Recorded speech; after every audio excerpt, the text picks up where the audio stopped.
अंधेरा, सन्नाटा और एक पल में सब खत्म। इंसान की आखिरी सांस जैसे ही रुकती है, उसी क्षण उसकी आत्मा शरीर से अलग हो जाती है। उसे समझ नहीं आता कि अभी क्या हुआ, लेकिन तभी एक डरावना दृश्य सामने आता है।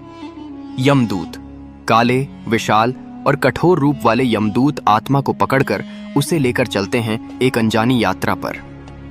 ये यात्रा होती है यमलोक की ओर। रास्ता आसान नहीं होता।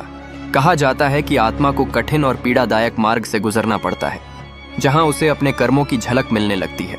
आखिरकार आत्मा पहुंचती है यमलोक, जहां सिंहासन पर विराजमान होते हैं यमराज।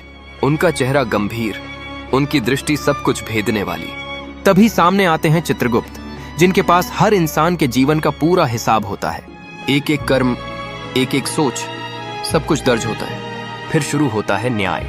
अगर इंसान ने जीवन में अच्छे कर्म किए, दया, सत्य और धर्म का पालन किया, तो यमराज मुस्कुराते हैं और आत्मा को भेज दिया जाता है स्वर्गलोक की ओर। वहां शांति है, सुख है और दिव्य आनंद है।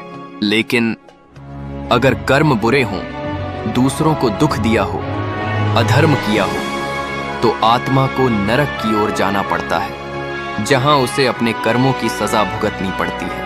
और जब ये सब पूरा हो जाता है, तब आत्मा को फिर से एक नया जन्म मिलता है, एक नई शुरुआत, एक और मौका। इसलिए कहा जाता है, जो भी करो सोच समझ कर करो, क्योंकि हर कर्म का हिसाब कहीं ना कहीं जरूर लिखा जा रहा है।